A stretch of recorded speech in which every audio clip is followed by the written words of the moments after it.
G'day, mate. What's your name? My name's Nathan Brookes, and I'm a radio producer. A radio producer.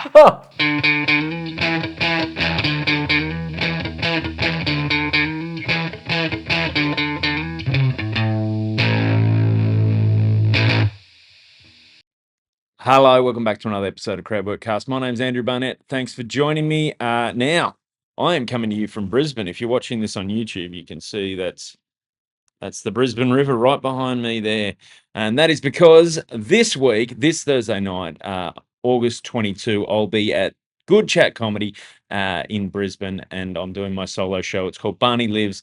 There's still tickets available, so if you're hearing this and you're in Brisbane or near Brisbane, get along. Good Chat, 7 p.m. Thursday, August 22nd. Come down. It's going to be a lot of fun. Now, my guest today, well, none other than the great Brooksy, Nathan Brookes. Brooksy, I first met when we were both working at Fox Sports. He was a producer there. Now he is the producer of the very successful Run Home with Joel and Fletch on SEN radio in Sydney, and I believe they're going to Brisbane as well. So he's an absolute champion. He's one of these guys who, I don't know, I always feel better. He gives you a little pep talk. You always feel better. He's very, very good at that. Is absolute champion. We had a really interesting chat here. So if you have even any passing interest in sort of what goes on behind the scenes in radio and television, Brooksy is a great listen. And this is just generally a very good chat. So he also plugs our podcast at the end. New podcast I've just started with him and Steve Philp, which is called Not Another F and Rugby League Podcast. So you can listen to that as well. There's links to that in the show notes, as there is links to my show. Reminder, if you're in Brisbane, come along tomorrow night. If you're listening to this on Wednesday, if you're listening to it Thursday, clear your schedule for tonight. You're coming along to my show, Barney Lives, Good Chat Comedy Club. Other than that, like, subscribe, all that good stuff. But enjoy this episode. This is my chat with Nathan Brookes. Right, so Among other things. Yeah. It's funny because when I first met you, you weren't a radio producer. You were a what was I TV doing? producer. I was a TV producer, yeah. So there's been an interesting move from TV to radio over the last few years. Yeah. How did you? So obviously, first off, let's just start for people that have no idea what a producer is. So let's start with radio because I know the role changes a bit from thing to thing. Radio producer, what's your day look like, and what do you produce? What do you actually produce? Like, give you credits, mate. Sweet. So I am a radio producer on SEN Radio, Sports Entertainment Network, on 1170 AM in Sydney. How specific do you want the plug to be? 693 Brisbane, 1620 on the Gold Coast. You can get us on the SEN app, of course. You going to New Zealand? Into New Zealand. There's 24 stations over there. I don't know all the call signs. Some are FM, some are AM, but you can get them all on the app. I know the text line. I know the text line over there's only 4 digits, which is amazing. 8833. Far out. How do they swindle that one? You know, sometimes and I'll get to your first question. Sometimes, you know, when you've got numbers, like particularly our text line's a mobile number, you might start writing down your number, or, you know, some of the talents say their own number when they're calling out to listeners to text in. It's like 041. Wait, that's my number. Anyway, 0457. So, producer, radio is a bit different to TV. So radio, you're basically doing a show every day. So I look after do the drive shift. The drive shift, which is 3 till 6 with Joel Kane and Brian Fletcher, 2 former NRL players. I've seen them on the side of buses around the area. Yes, I think we tried to hit the Sutherland Shire quite a bit. Yeah, mate. I was literally driving up to the shops the other day, and a bus went past with Joel, and because I know Joel lives in the Shire too, and I knew that where that route goes pretty much down to Miranda. I'm like, there's every chance he'd just be down the shops doing his shopping at Westfield Miranda, and then just, there I am. If you knew the route and you knew the times, you'd be going to certain places for coffee, lunches, dinners, you know, just to go, is that... This looks like a good show, eh? How convenient, No, so a radio show, daily show with the boys, Joel and Fletch. As a producer, you're organising a lot of the stuff that happens before you go to air. Yeah. So you're organising a rundown, you're filling out all the information. We've got sponsored segments. You're looking after those in terms of what specific credits need to be read out at certain times of the show. You're organising guests. You're organising social media. You're dealing with our broadcast team, our digital team, with other producers to find out what's on before and after in terms of plugging stuff throughout the show.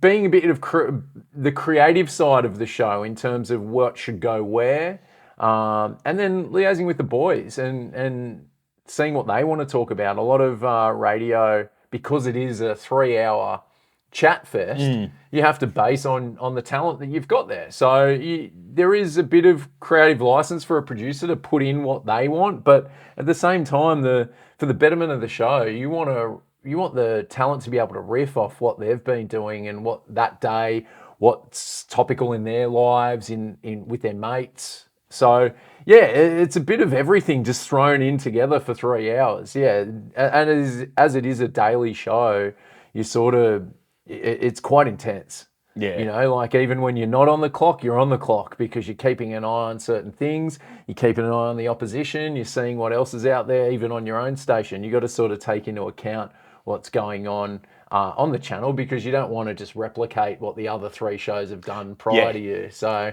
especially with SEN, there's guys that'll listen to that's just on while they're working or while they're doing whatever they're doing all day. Like guys, men, women, whatever. Like there's listeners out there that'll just flick it on. That's their habit. So if you're hitting the exact same topics that breakfast, morning and afternoon have all hit, by the time 3 o'clock rolls around, they're like, I don't need to hear another take on the exact same thing. They're looking for something different. Yeah, and you want your show to be less predictable. Like if you're doing the same thing that the afternoon and the morning show is doing, that's when people might go and look for something else. And we sort of create our own island on Drive. Like we're not really news breakers. We do a bit of news, but we will go far and wide with the content on the show. We're not typically a sports show as such. We do talk a lot of sport, but because we've got entertainment, the E in SEN, we sort of go to different tangents. And I think that's what people want after having a big day at work. They want a bit of sport, but they want to have a bit of a laugh too before they get home. The goal is to sort of keep people in the car.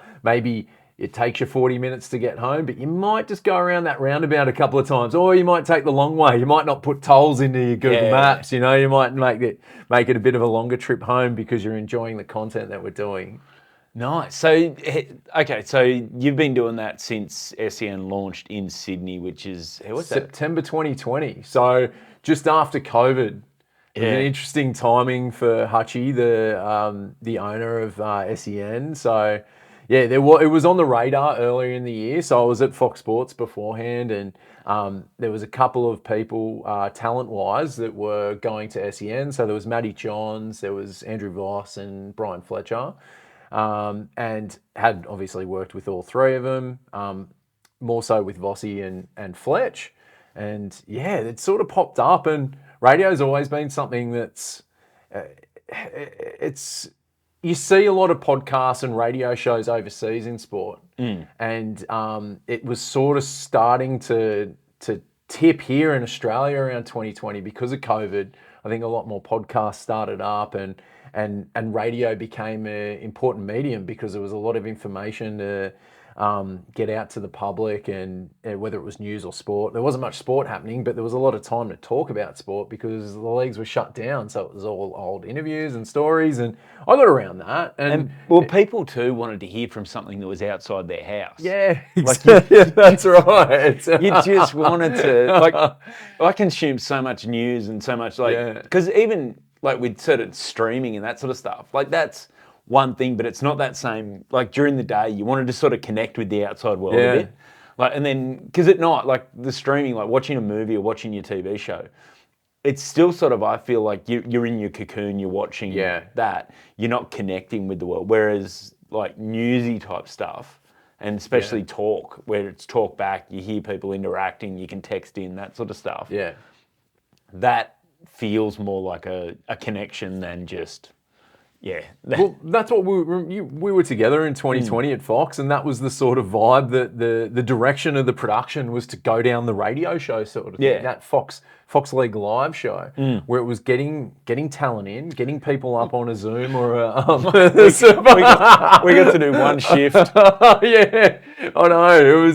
It was funny because no one knew what was really going on, and it was a bit just like, have at it. Like, try your best. Do your best. We did, so James, the professor, and I did one shift on that, I think. Maybe more. But we did one, I know we did one that was our, like, shift we were called in. And then, it was a Sunday arvo, wasn't it? I felt like it was Sunday. It was a bit. I forget what day it was, but it was definitely like But it didn't matter, right? Had some fun, boys. So Every day was the same. Yeah. It didn't matter. Yeah, exactly. It was COVID. Who knew what day it was? Yeah, less traffic on the road. But we did a thing where we zoomed in Hindy to talk to him.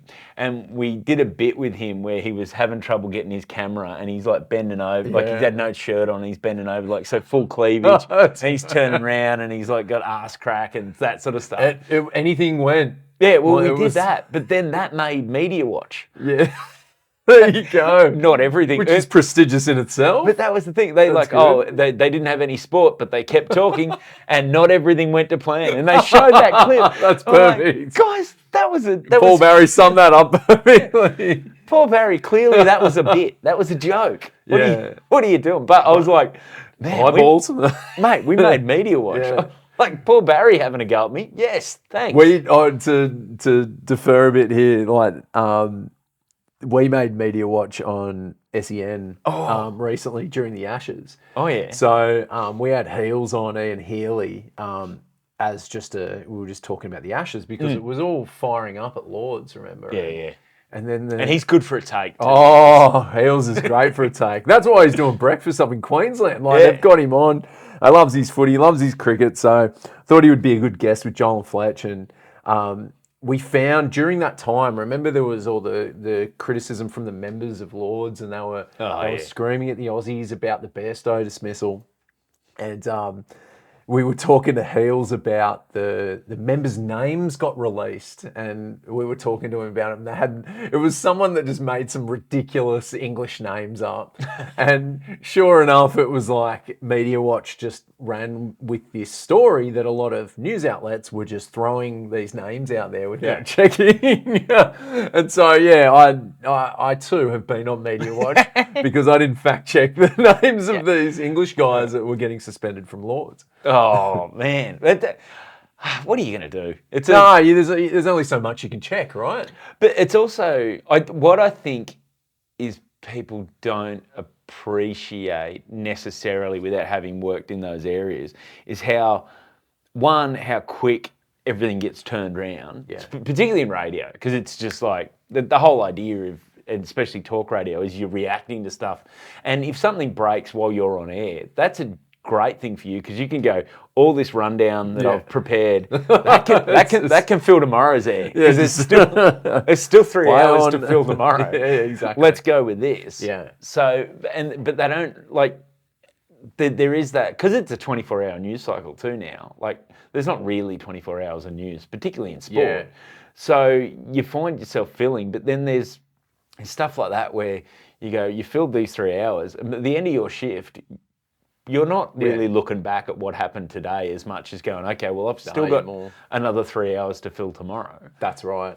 And that's the thing, like, I think with radio compared to TV, like having been at Fox, doing the studio shows and being out at the ground, doing the shows, doing games, there's very much of a structure there in terms of, you've got only a certain amount of time with, it's a wide breadth of people that you're generally working with. So everyone's you got 30 seconds, then you've got 40 seconds, then you've got 30, and then you've got to throw to a break, and you've got this promo for the UFC. Whereas radio is a lot more open, and you don't have to hit those certain things. And if there's a good story, and that to the point of the whole the Ashes Lords thing, it's like you've got talent there that just want to ride with a guest, and it might just come up and they just spit it out, and it's out of your control. Like you can get in their ear and say stuff, but at the end of the day, like the best radio that I've found and best podcast is the conversational stuff that it just goes. Like it's not hard edited. It's not like, oh, we've only got 1 minute here. You want it like, we have breaks. We have a lot of breaks.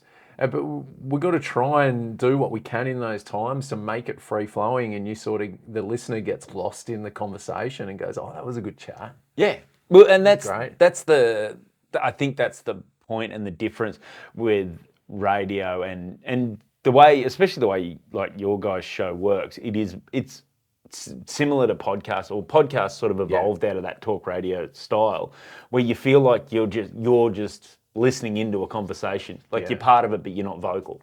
Yeah, that's what you want. That's what you want, and that's from where I've come from. What the podcasts that I've listened to, even the radio shows I used to listen to before I was in media, like you sort of try and pull a lot of that. I'm sure it's like that in stand-up. Like you've got all these different shows and specials and people that you've seen here in Australia and overseas, and you sort of want to bring that and bring the best of that to your shows, but also put your style on it. And, and be you. I mean, I think in stand-up, everyone starts out, they talk about, you wear your influences on your sleeve. Everyone, you start out, you're sort of doing an impersonation of a combination of your favourite stand-ups. Yeah. So, but then as time goes on, like now sometimes I'll watch someone and go, like, they've got a skill that I don't have. Yeah. And I'm like, I want to get more of that in it. I love the way they, it's usually the longer I go, it's subtler things. Like the way in, say, Bill Burr's last special, the Red Rocks one, he's like hit. And then there was a point where it turned and he got quite like personal, which he hasn't done before. And I was just like, watch that from a technical point of view of how he just led them in, because it's his crowd. Wouldn't have, if he'd opened with the real personal stuff, it's a different reaction from people, because he's got 30 years of expectation in his audience he's built up with. So, but and it's sort of, I suppose, similar with radio. I look at the way you've sort of evolved that show over the time that you've been on air, and it is one, Joel and Fletch knew each other, but getting to know each other and learning that dynamic and what works for all you guys on air is how much does that factor in now? How much easier has that got now?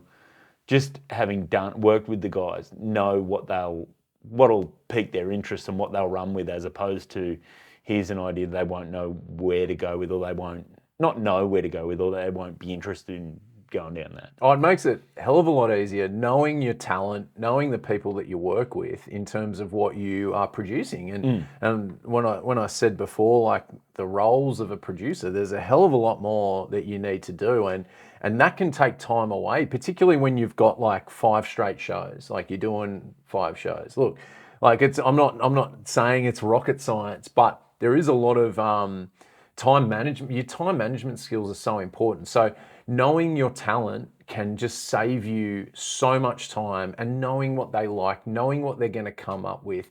A producer's job is to have like your tentacles out everywhere, like looking and feeling different things and trying to bring that all for a 3-hour show. And that's the most important skill, I think, in terms of being a producer.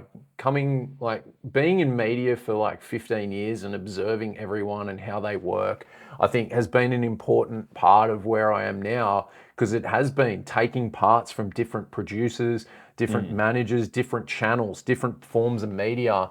I worked with Channel 7 on the Olympics. I worked with Fox on multiple sports. I worked with a graphics company. I worked in a stats department. You're seeing different parts of the production, and you take on different things. Like, how many stats do you use in a sports game?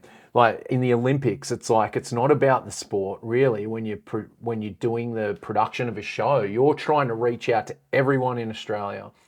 You're trying to make sure that these sports and the stars resonate with the average Joe at home, and what they can take to conversations with their friends, because everyone's watching the Olympics, and that's an important part that sports and I guess entertainment play.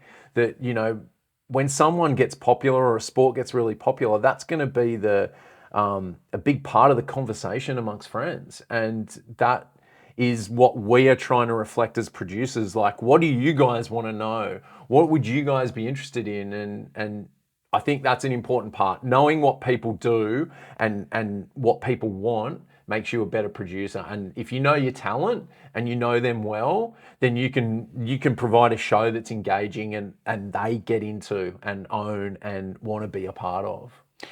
So you just briefly touch on all the different places you've been. I thought I'd just throw it in there. Don't mind tick the box. No, let's go through that, because you didn't start you didn't start in media, did you? No, I was in HR. So Is that what you studied at uni? Yeah. So what I did, my uncle, my mum's younger brother, he was in like industrial relations. So he worked in Rio Tinto at the time in their media area and dealt with a lot of the conflict between, the unions and management. And that was sort of something that it's not the most exciting subject, but I got into at the back end of school. You have a good relationship with your uncle and you're interested in what he does. And I sort of got into that and then studied industrial relations at Sydney Uni through an arts commerce degree, dropped out after 1 year, did it at TAFE. You just go, wait, I could do this in 1 year instead of 5. And I did that. And for heaps cheaper. Yeah, exactly. For heaps cheaper and allow me to travel. How good. So did that. Went to uni, went to TAFE, did that, and got into the workforce in the health system. And I was out like doing contracts, like doing payroll, all that sort of stuff. Listening to a lot of I was just consuming a lot of sport most of the time. Public health service. You are your hours. You're a proper sports nuff. Yeah. Like you love sport. Was that always growing up? Like were you?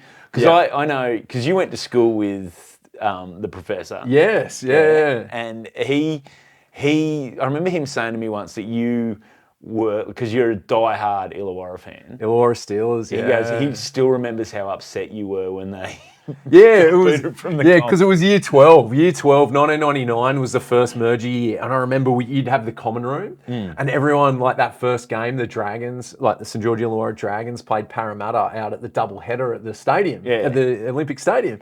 And everyone the next day at school was like, oh, how was that? Was it weird? Like, your team doesn't exist anymore. And I'm like, yeah, it was weird. Thanks for bringing it up. Like, it was a very emotional weekend. But, like... You got the socks, mate. Yeah, exactly. Got the socks and got the little bit of the crest, Illawarra down the bottom, that generally gets cut off. But, like, it's just part of being sports fans. I think a lot of rugby league fans, North Sydney Bears fans, Newtown Jets fans, the Gold Coast has gone through it quite a few times, losing teams, getting them back, changing names. Like, it does happen in sport. It's disappointing that it does happen, but I think you get a bit of more of an appreciation of other teams and when you're, whatever happens to your team, like even I love basketball too. I have the Seattle Supersonics and they left to Oklahoma. I have like a very bad, don't follow the teams that I go for because the history and the future does not look too good. Well, you and I are both Seahawks fans, so let's hope that you haven't jinxed them.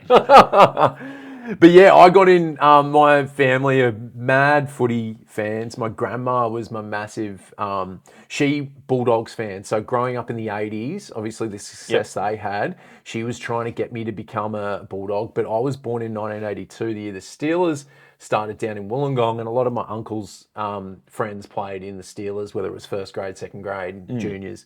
So I got an opportunity to go to a few games, get into the sheds, and that's what won me over. That whole getting close to the players, getting autographs, getting photos, and it helped. One of my uncle's best friend was Michael Bolt, who was a bit of an icon at the Illawarra Steelers there in the 80s, and he got me to games and gave me like training shirts and jerseys and stuff, which I was basically swimming in as like a 5-year-old. And that's sort of, you see that from a media perspective where you're seeing what the players do now, and it's like it's so important because those fans will remember those memories. You won't as a player, You just think, oh, that's another bit of headgear or a pair of shorts or boots or whatever. That person, that kid, that family, the parents will talk about that story for ages and advocate that your league or your team for decades. And that's how I got in. That is 100%. Like, I actually, it's funny you mentioned that. Like, I remember, like, I have those sort of memories. So I remember meeting Merv Hughes at Meadowland. He's like a Meadowland spokesperson, but in Coral, where I was living, like as a kid. Yeah. And I literally met him. I met him at I did a gig at a barramundi fishing tournament that he was at, and so we were having a chat. And I just went, like I said, I remember meeting you back. He goes, I remember doing those, Meadowland visits. And I'm like, he goes, yeah. Because I remember one of the blokes from school brought a footy for him to sign. Yeah, right. A footy, just anything sporty. Got the Sharon out and just. But that's good. Like comedians could start doing that, right? There might be after a show, you might just start sign your shirt. Yeah, giving us some fans. I don't know, shoes. I've actually got some merch over there that I'm gonna give out. I've started. I've got at my festival show this year. I started giving out friendship bracelets. Like, but mine say. There's a story behind it, but this C-nut and that C-nut. Because I had my 9-year-old niece. Oh, fair enough. So she thinks I do a joke about this coconut and that coconut, but it's something else.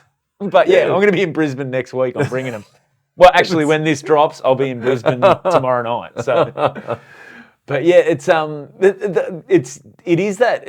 especially with kids, like when you're in that impressionable age, and that's just it. Like it sort of the concrete sets pretty hard and fast in your passion for those sort of things. And like if you don't, and that was the thing, like I didn't study media or I had that opportunity to get into the team sheds and see it for what it was.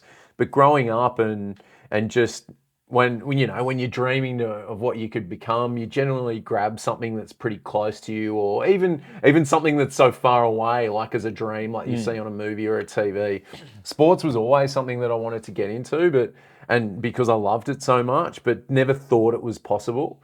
And then I had a few friends, like the professor who studied media, went to uni and got into Fox Sports, and that's how I got my in, and was just doing it on weekends whilst I was doing my full-time job. It was a lot of work, but it was like I was like, far out. I achieved something. So what was that? So was there a conscious decision to go, I want to be able to, like, because you got the nice public service job, which nothing's more secure than getting public paid pretty service well in my 20s. And it was the Fox job was half. Like the job that I got offered was half of what I was on, and I was like, wow, this is a massive hit. But I really enjoy working in this atmosphere, like I did in my previous job. But I was sort of, you look at the career when you're considering two jobs like that. Yeah, you got to weigh everything up. Finance is so important, but I think I was 29 at the time, and I was like, what could be possible was what really got me over the line. Like I was like, yes, I'm going to use this as a goal. Like I'm going to go, okay, my first goal or one of my earlier goals is going to try and get parity to the salary that I had in my previous role. But the big thing for me was like, I've got my foot in the door. Like, what could I achieve? And I'm a pretty optimistic person, and I'm not like cocky, but I'm optimistic, and I think that's what is important. That I'd describe you as you are one of the most positive people I know. Like in terms of just like, okay, here's something we're gonna like. Yeah. In terms of when we've just started a podcast together, and you, me, and Philpy, and that. But your attitude towards this will be fun. Let's get in. Let's see what we can do. Like it's not you're good at you're very good.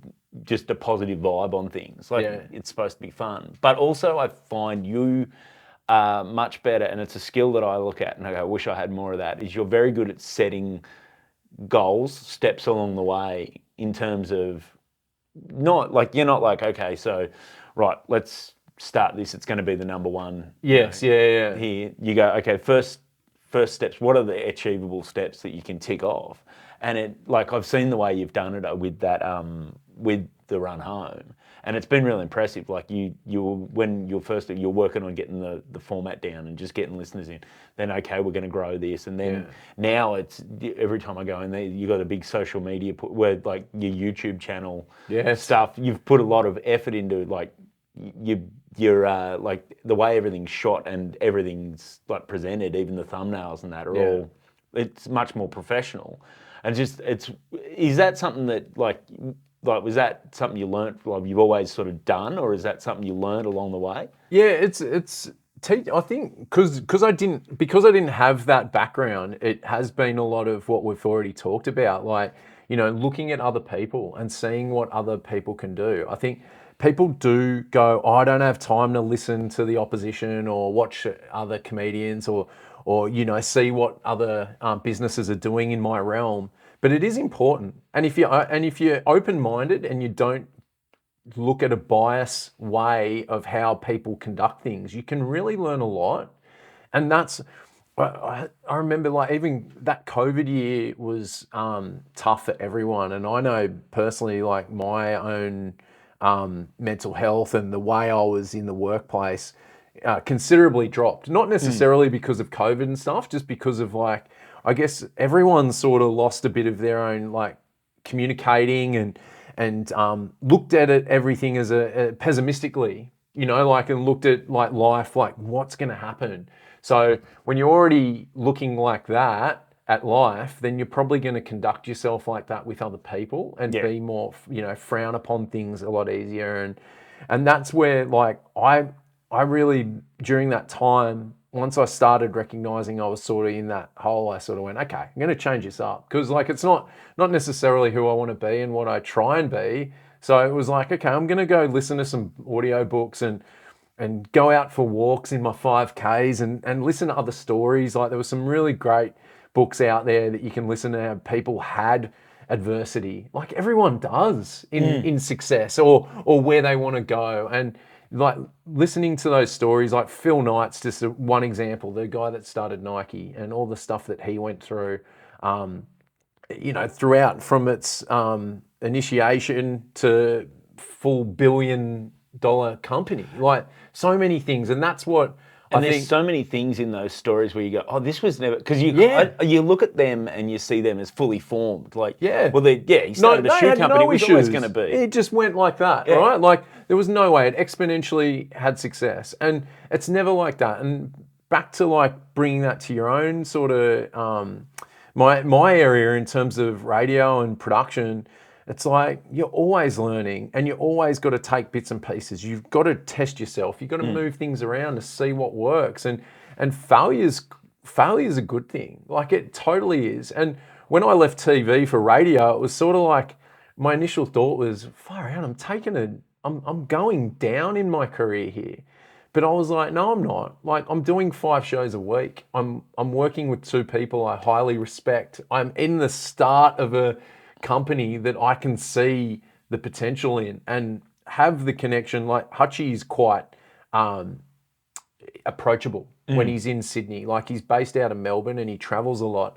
But having that from someone so high up in an organisation that will talk to you and backs you on doing things is amazing for your confidence and what you want to achieve. The one thing I'll say is with that change is you seem to have a lot more autonomy and trust, responsibility trust put in you than you did in the role in Fox. Yeah. Which, I mean, I don't know if that's an organisational difference or an industry difference, but it was like there's very much, you know, in that TV environment we were in, there was more.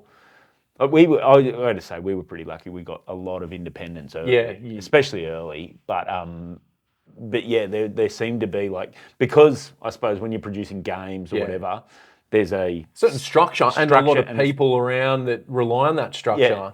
And that's understandable. And I remember, because I'm a bit of a creative and I love my American sports too, like we touched on with the Seahawks. And you know how in some of the NFL games they bring in graphics, like it's like they get really creative. Like ESPN used like cartoon-like things to describe a stat, and that's to basically bring in everyone to understand what's going on with this quarterback or this team or this win streak. So it's like, it's not just the nuffies that are understanding this graphic, it's everyone, because they're using, the ESPN might use their Disney side to use characters in their Disney arm to go, oh, this is why Peyton Manning's such a good quarterback. And I remember at an NRL game, I tried to do the same. And I was like, okay, I'm going to do a graphic. And I got our graphics department to build this graphic. And it was like, I'll use it after the conversion. So you got 30 seconds there from when a conversion's kicked to when the play restarts. So I was like, that's a perfect amount of time. I was working with Matty Russell, who's one of the great commentators that I have a really good relationship with. And I was like, okay, we're going to do this graphic. If let's say, I think it was Greg Inglis. Greg Inglis scores a try.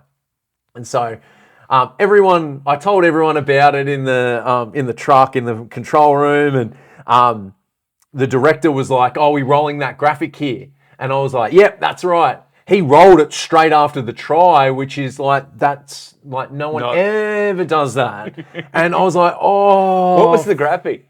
It was just basically that this Greg Inglis had scored, let's say, 10 tries for the last 5 years. And here's the guys that have done it in the NRL era. Yeah. And I just saw it roll and my face just dropped. And then I'm like, I look at my phone like 30 seconds later and I'm getting texts and it's like, so, but from that, like that whole time, that the rest of the game that week, I was just carrying my divots. Like I was like, far out. But now I've learned, like through radio, it's like that happens so much. Like you don't have the graphic side of things, but things won't happen. And it's taken me a while to get to the stage, and I still do it. Like I'm like, damn it, fuck. Like like that didn't. Far out, because you put so much time and effort into it. Yeah. You're probably a bit more emotional when things don't work out. But I've sort of learnt to ride that wave of like, yeah, some things are going to be amazing, some things aren't going to work. I think it's the difference too, is like, because you're producing that game, you'd spend like, maybe 2 days prepping for what is, 90 minutes on air. Yeah. Whereas now you get a few hours to prep for exactly the same amount of time. Yeah. So, and that's what some of the producers I talk to regularly, and that's the challenge. It's like, how do you maximize your time prepping when you've got something coming up? Like imagine with comedians just doing show, I'm not privy to. I watch a bit of it, so I sort of understand, but I'm not privy to that preparation side of things, like how much do you cut and copy for each show when you're on a tour and you're doing back-to-backs? How many do you add to certain cities or, certain times of the year that you might change things up, or, even how you're feeling? You might go, oh, I might just dig from the well, like for this show, just to mix it up and to keep me on my toes. It must be like that for you. It is. And other comedians. It's interesting. I went and did a room last night, and I was actually chatting to one of the other guys. We were both sort of there doing it. It's like, so you got to divide your week up. Like you get paid gigs, and then there's when you got unpaid gigs. That's when you're trying to work on stuff to go do it. And sometimes it's stay fresh. Sometimes it's you got to, like, one of the things I was working on last night was I went in because I'm doing a show in Brisbane. I'm doing the solo show, and there's some stuff in that I haven't done as much in the clubs, and so I was like, I just want to get this freshened up and work on it so I know the beats of it for my solo show. So, and I went into that last night, but then there was just a vibe in the crowd where it was like real, like the guy who went after me, John Cruikshank, who's kind of hilarious and just crushes every time. He goes, yeah, that felt like at times you were just talking to them, like you were just talking, like they were a bit subdued. They were enjoying it, but they were a bit subdued, so you weren't feeding energy off it. And I was like, part of me was like, okay, cut bait, you just trying to perform for this audience. And then I was partway through the set, I went, no, you came here to work on this, this, and this. You're going to have to eat a bit of shit because that's what you, that wasn't what I was doing. What I planned to do wasn't the best thing for me to do for that environment, for them, for me to do well with them. But I'm like, I'm like I came here to work on something. I didn't come here. This isn't me trying to, because you can go in and try, and there's guys that do, like whenever they get in a room, they try and crush with their old, but they don't churn over as much, and they don't. Yeah, and you're doing the same stuff. Like you want to be uncomfortable and put yourself in situations because that's how you grow. And that's exactly right. And sometimes it's hard because there's an ego thing with for me with stand up, like sitting there going, knowing I could do better than I'm doing, but to have the discipline to eat shit. Okay, there's a plan here. Yeah, plan in place. Yeah. Work on the stuff you came here to work on, especially when it's a gig where that was the reason I took the gig. Like if I'm leaving the house, like I could like if you're leaving the house to work on something, you got to work on it. You can't just stroke your ego. Yeah. And so it's funny you brought that up. But so with talk through the producing it for TV. How does that? So because we explained the radio thing. So you produced a lot of games. You did a lot of Super Saturdays. Yeah, I worked pretty close with Matt Shervington on the Saturday afternoon show, which led into the 3 o'clock game. So in the control room. So let's just explain to people who don't really know behind the scenes of TV. Yep. So you got the control room. You got your director who's basically looking at all the feeds of the different cameras. Yeah, looks after the plotting of the cameras, everything to do with the production in terms of camera cutting. Will basically supervise, or not supervise is the wrong word, but oversee the replay side of things when there's vision rolled in on that happened prior. So you've got your director, the team, the replay team. The software that's used is EVS in the sporting landscape. There's generally 3 or 4, depending on how many cameras you have, right? So depending on that, cricket can get up to like 8 EVS operators that are rolling in all those replays because there is 20, 30 odd cameras to use in a cricket broadcast. And it's amazing how good those guys, EVS operators, Amazing. And how quick they can find what you need. Amazing. Because I remember when we did our cricket show, Yeah. one of the things we do is we'd come live off the back of the game, and so we'd have to do the highlights, and it never made the replays. But so we had this bit where we'd go live to air. So we'd tape our show in the afternoon, cut out all the bits that didn't work. None of it all worked every time. But you tighten it for time and do all those things like they do go wrong because that's comedy. So, but it meant we could have some big swings. Yeah, exactly. It gave you the freedom to have a swing and go, oh, if this doesn't work, there's 60 people in this room that saw it. No one else has seen it. So while the edit was happening, my job was to go and I'd sit with the EVS operator and compile the highlights, and then I'd have to write. Because the first time we did it, I did a funny version. Were you like voiceovering the highlights or something? So that's right. And so I wrote jokes into the first one we ever did. Yeah. And the feedback on Monday from Matt Weiss was like, Barney, the highlights, they were awesome. So I'd sit there with the EVS operator, go, I'll have that 6, I'll have that wicket, and just trying to come up with jokes for it. My favourite ever joke I did for it was we did I think Stoinis was playing for Melbourne, and he was playing for the Stars. Stars, yeah. And they were going out, so whoever they were playing had made 168, so they needed 169 to win. So, and it was a Friday. So like most Friday nights, Marcus Stoinis went out looking for 169. How was Weesey after that? Weesey, he would have loved that. Weesey loved it. But we could do that too because that was going to air once. They'd go live and it never made the replays. Yeah. And then the professor goes, runs, 169 runs. So we do that. We did one where he every time, like I do the highlight, and then the first thing we said, he goes, yes, it was good looking. He goes, yes, like Bradley Cooper in A Star Is Born. And then every time he talked, he was just talking about A Star Is Born. And then at the end of it, it was like, and the Sixers won by 3 wickets. He goes, A Star Is Born, 5 stars. And you just ride with that stuff, right? Like that's with what we do too. It's like you just let that. Okay, we're bringing that back again. We have Ricky Stewart. Remember that press conference where he blew up and everything was going wrong? That press conference. Yeah, sorry. Like, we're playing Guess Who. We're not knocking down any games there. But he got 47 texters, as he called it. The texters. So we've got that ready to go. And we've got him saying 47. So it's like, oh, and how many points did they win by, Rick? 47. Oh, I thought it was 48. Anyway, having those little jokes and stuff so key, right? Yeah. Because, if you keep listening to a show or watching a show, it's that joke that because you've watched and listened to that show forever. Whereas if you're jumping in, you go, I don't get it. It's like, and the key with them is it's got to be enough.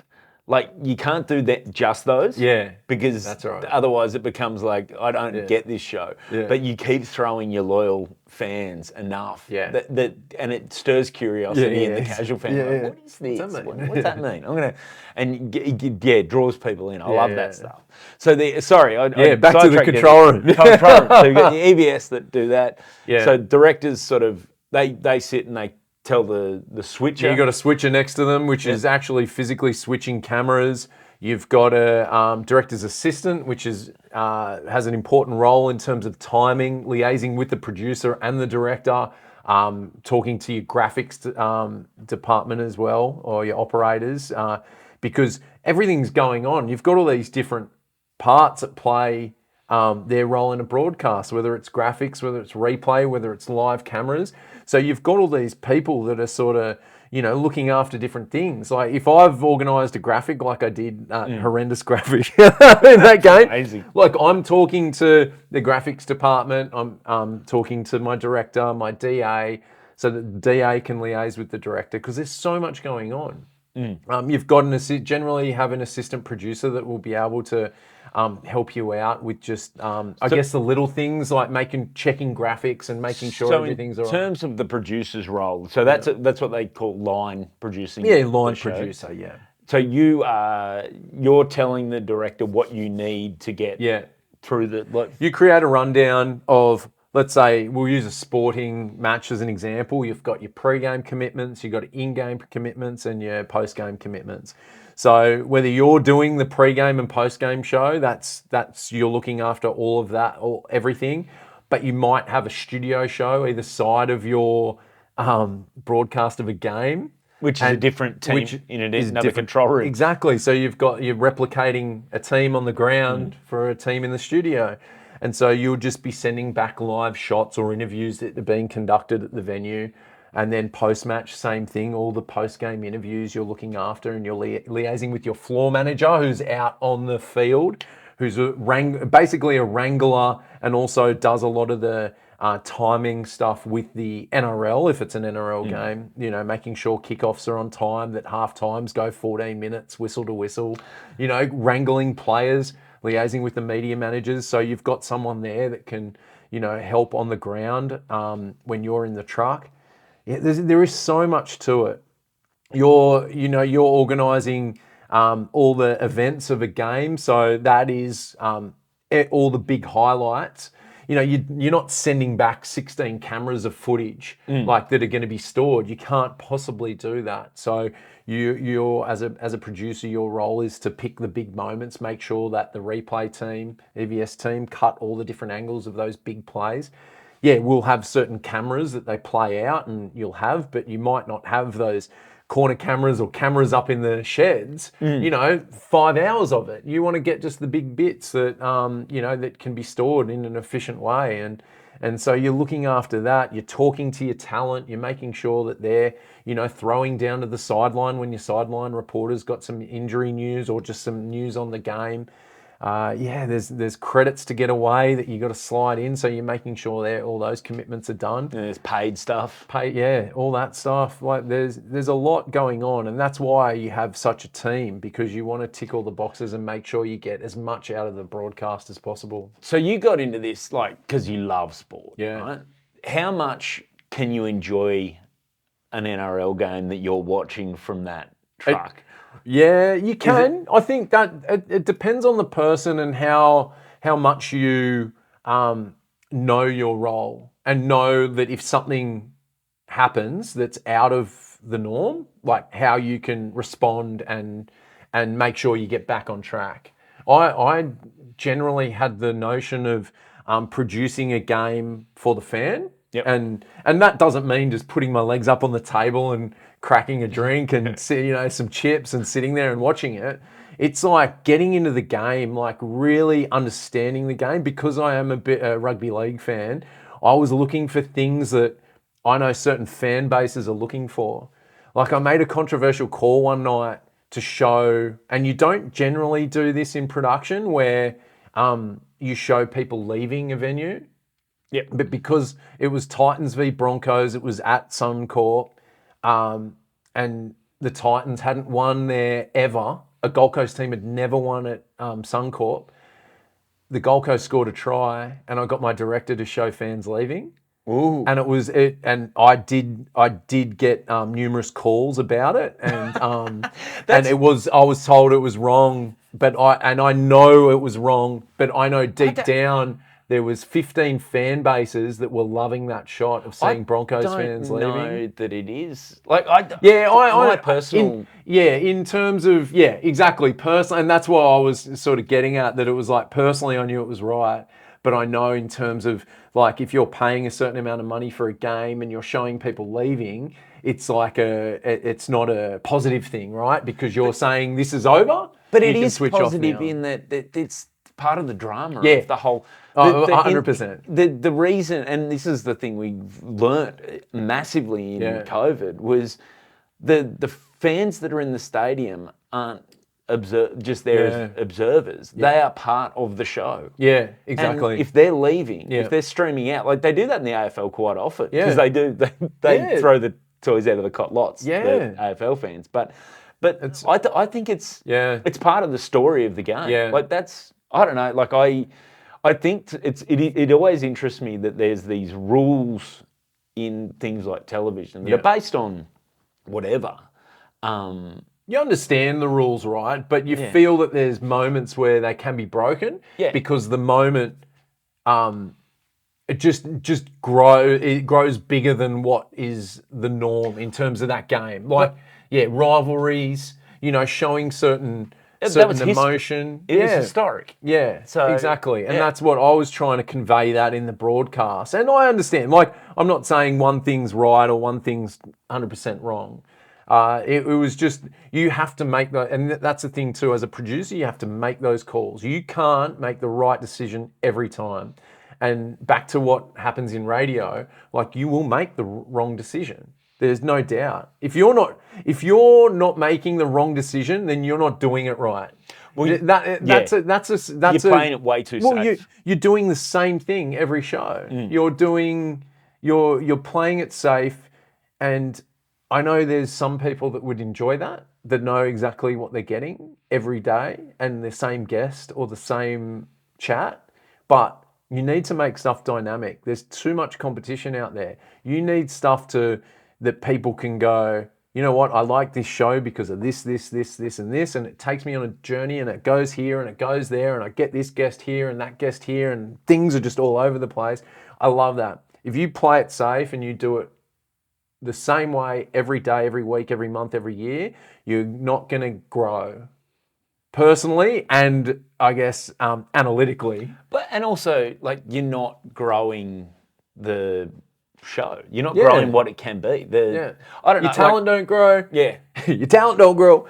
The producer doesn't grow. Your fan base doesn't learn anything new other than, like, what's happening externally, like whether it's news or whatnot. So, I think that's important. When you're trying to entertain and produce a product, you need to have... You need to evolve and make sure that people somewhat know what's around the corner, but could be taken on a journey to go somewhere else. Yeah, I think that's that combination's the hardest thing, but that's the fun of it. Is finding that balance. Yeah, and I wish I had that mentality before. And I know there's certain things, and with us and people in general, we thought whatever they do in life, that you can look back on some moments and you go, if you just had the confidence to be able to, to make a decision like that, but to also understand when, your managers or your superiors or people that invest in you think differently, that you can just go, well, yeah, I understand your point of view, and I'll definitely take that on board next time, and not see it as like you've done something like totally wrong and it's going to be the end of your career or your time at a company. I think that's a big thing I've learned over the years, and it's one of the things I was talking to actually a guy last night about it, another stand-up, about how just one of the joys of the longer you do anything is realizing that any given, like in stand-up, any given gig isn't going to make or break your career. No. Any given decision you make, like you look back at those things that seem so important, like when you put that graphic up and you're walking around kicking rocks. So it's like now it's just like, oh yeah, I'll put a graphic up at the wrong time. Like, yeah, it helps you, and it helps you with other people that are going through things that you've done. You know, like you've probably spoken to comedians that have a little less experience to you that are going through similar things that you went through, like whether it was last year, 5 years ago, 10 years ago when you were starting. That happens in media too. I think the group, you're a team. You are like a family, and so when I know I've had moments where I've been in disagreements with people, and it's got pretty heated because we're both so passionate about what we're doing. But at the same time, it's like you should help people out in different moments and go, you know what, I know I've done my part, or they've done their part, and you haven't done your part. You don't want to be chastised and made to feel like bad and that you're in the wrong realm and wrong job. You want to learn from that. I've always been like, if you make a mistake, don't make it again. Yeah. Like, learn from your mistakes, but make mistakes. It's cool to make mistakes. It's okay to make mistakes. But if you keep making the same mistake, and you got to like look at the big picture and go, what's going on here? Yeah. It happens so much.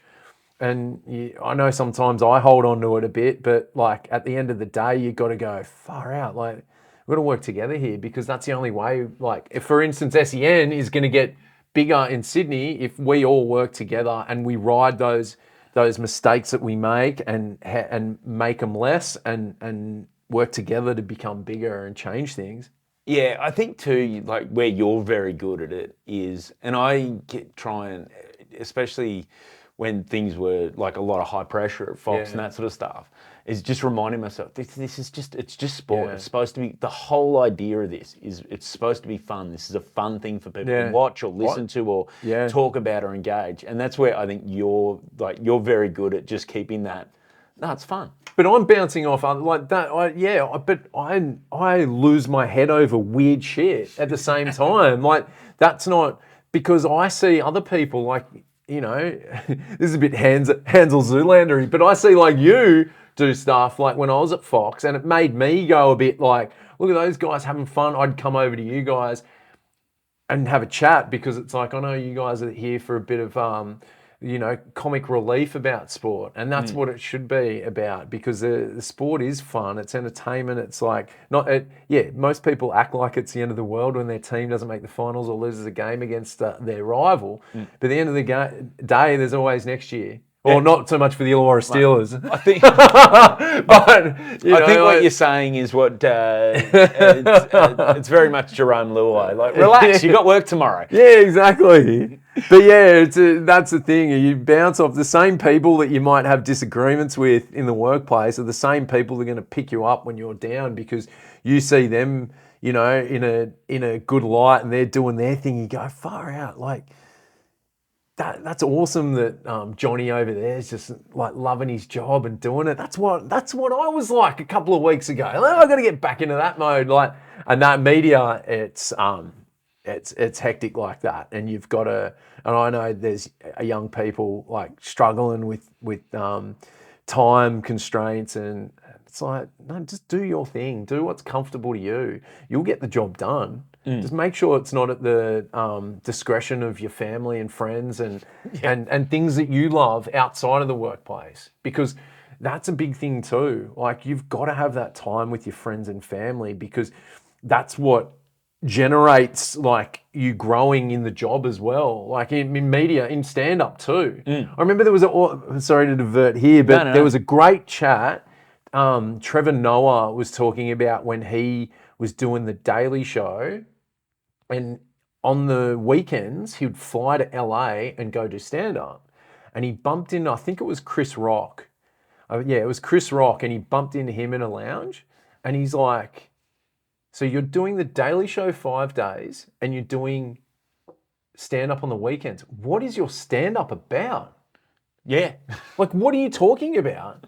Like, you got to live your life. Like, you've got to go 100%. through different things. You can't work like 70 hours and fly 5-hour trips just to go do what you think you're bettering yourself when you clearly aren't, because you are overstretching yourself.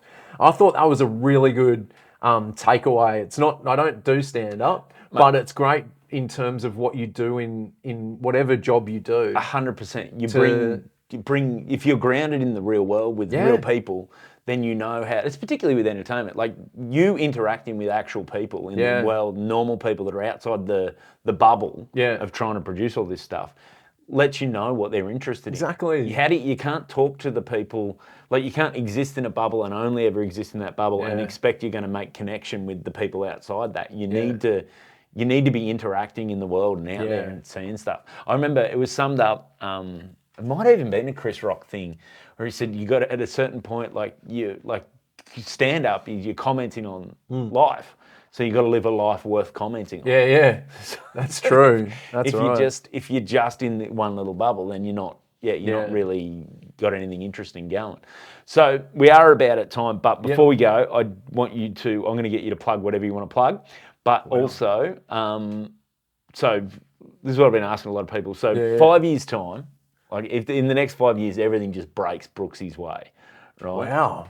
It all goes like you're very good at goal setting. What do you see like that 5 years time? What does that look like? What do you want to be? What's the next thing you want to be doing? I sort of want to get out of like producing, like line producing, like having the HR background.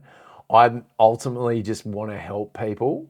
Like, and like I don't, like I thought about it when I first got into TV. I was like, oh, I want to be the newsreader. Like I loved ESPN, like Sports Center, and I loved like hearing Rabs and Graham Hughes. I wanted to be a commentator, and I wanted to do this show, and I wanted to host a podcast. I wanted to do all this stuff. I still want to do those to an extent, but I know time is sort of, there's certain time restrictions and restraints on things that you can do. But like my overall goal is to, like, everything that we've talked about here has sort of been like, challenges and stuff. I just want to help like the next gen of like people in media, in sports media, and give them like a sounding board to become who they want to be, and be able to help them be the best that they can be as a producer or, on-air talent. Anything that I've got experience with in media, I want to help people out. I think that's sort of lacking, not due to the people that are in positions that could help. It's just due to it's so crazy and there's so much out there. And because I've come from that HR background, and I see the importance of spending time with your staff and bringing out the best in them. I was working with doctors and stuff. I had no idea what was going on in terms of the medicine side and the surgical side of stuff. But you can get an idea of someone when you listen to them and what they want to do and where they want to go. And it's putting people in the right positions to be successful. And that's ultimately what I want to do in 5 years as a job. But I'm outside, more greedy side. I want to get into the share market a bit more. Really? Yeah. I just want to have screens everywhere and just like trade different companies. And when I say plug anything, if you've got a crypto that you're going to go, no. Brookes' stock tips. That's TVC, that website and app. But no, just I don't know. I like that business, like get the business side and seeing what's like what everyone's getting around, what's making money, what isn't. Like, you know, I sort of dabble a bit at the moment, but it's like I don't know what I'm doing, but I'm just like I'm there for the ride. Hey, learn. You got to learn. That's fantastic, mate. Okay, so plug whatever you want to plug. Obviously, let's home with Joel and Floyd. No, that doesn't need any plugging. I changed the handle again. So for people that don't know, we've got a rugby league podcast. It's called Not Another Rugby League. No, Not Another Fucking Rugby League. Effin Rugby League podcast. The handle, I think it's Not Another Rugby League podcast now on Instagram and Twitter. I didn't change because I don't have the logins because I think you banned me from that after the shenanigans of the Instagram stuff. I haven't changed it. I haven't logged into Philby started. Philby's all over the So Twitter. yeah, we do a weekly rugby league podcast. It's called Not Another Effin' Rugby League podcast. Get around it. It's pretty loose. We tend to go on weird tangents, and yeah, it's fun. It's just one more podcast to listen and subscribe to. Yeah, fantastic, mate. Thanks for doing this. Let's go grab some lunch. Thanks for having us. Sure.